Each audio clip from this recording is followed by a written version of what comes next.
Okay, then the next thing was this. Dude, what is going on here, dude? What is going on? So, Kraven the Hunter got delayed to December of 2024. This is now the third or second time that Kraven the Hunter has been delayed. You want to know the original release date of Kraven the Hunter? Let's see. Kraven the Hunter original release whatever date. Google will fix that for me.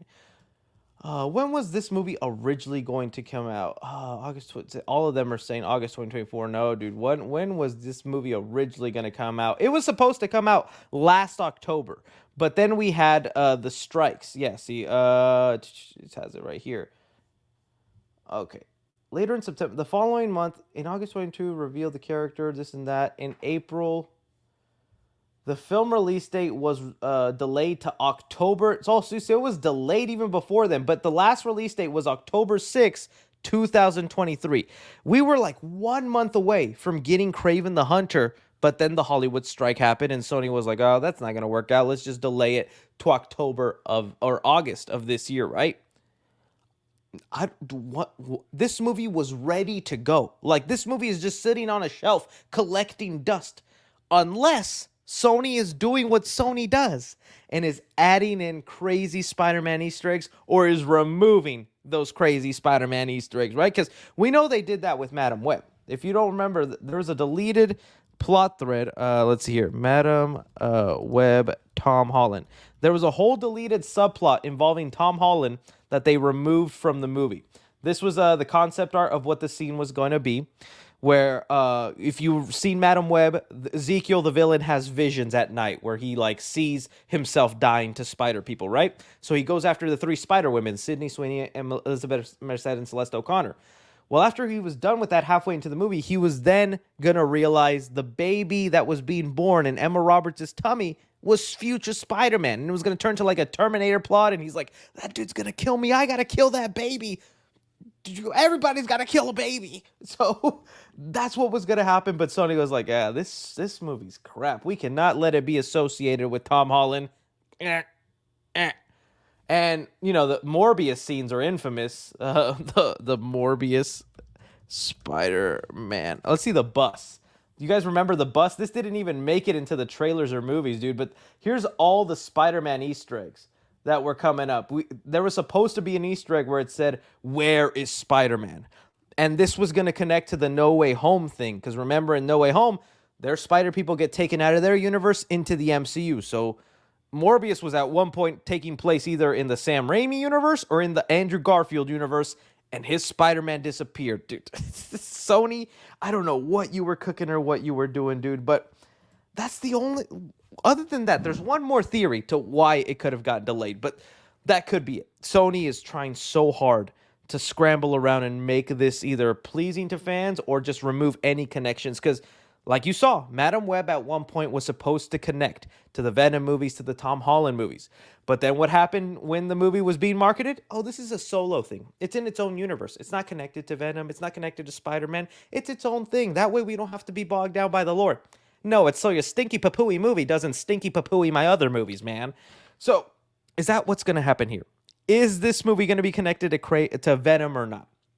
The one theory that I got that might be help, how do I say it? Not help the movie, but that might make you go, okay, maybe that's it.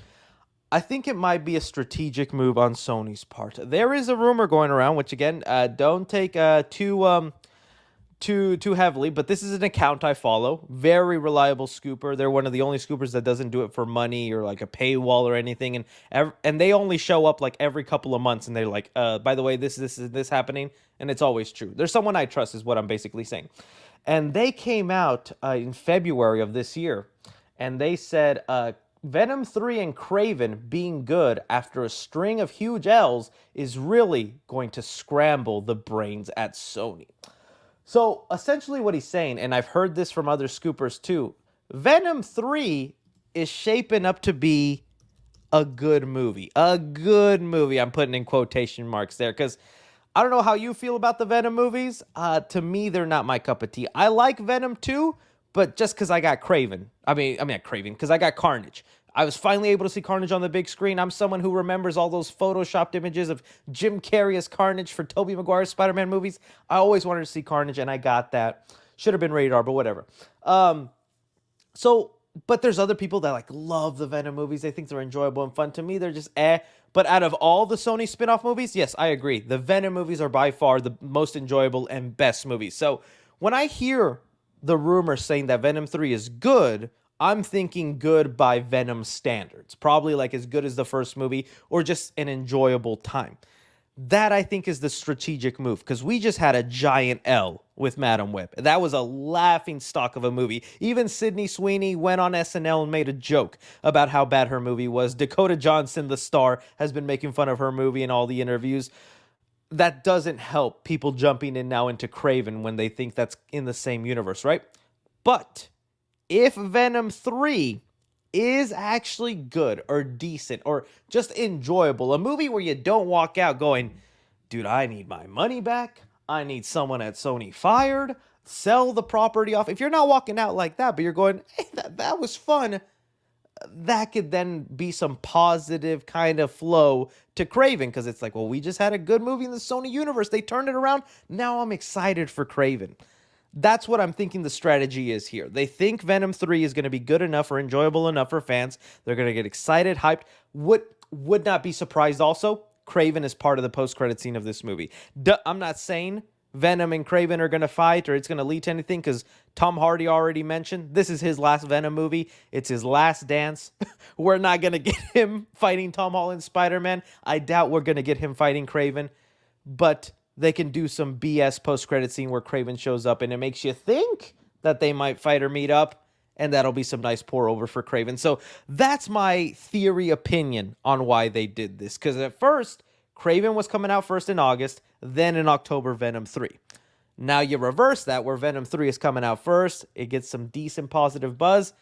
It's going to lend some people to be kind of nicer to Kraven or more excited for it. That's my thinking, but I doubt it here, dude.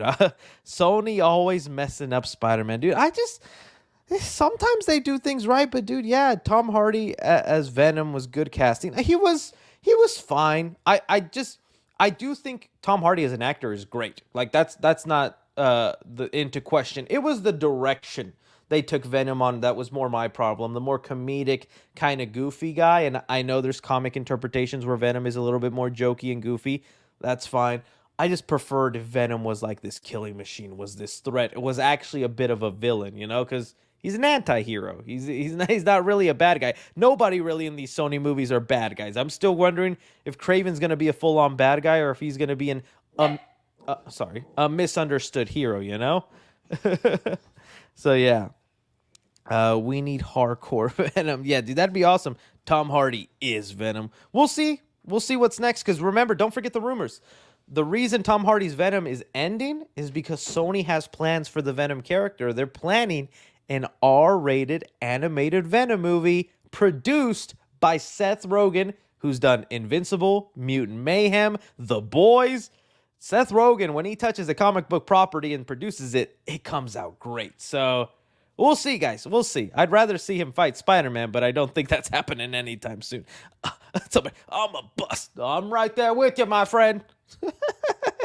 So that right there is what's happening, dude. If we get another delay of Kraven and this movie jumps into 2025 territory, Sony, you owe us money. So you have to pay us to go see the movie at that point, Sony, okay? Because we know what you're doing and you ain't slick, Sony. You ain't slick.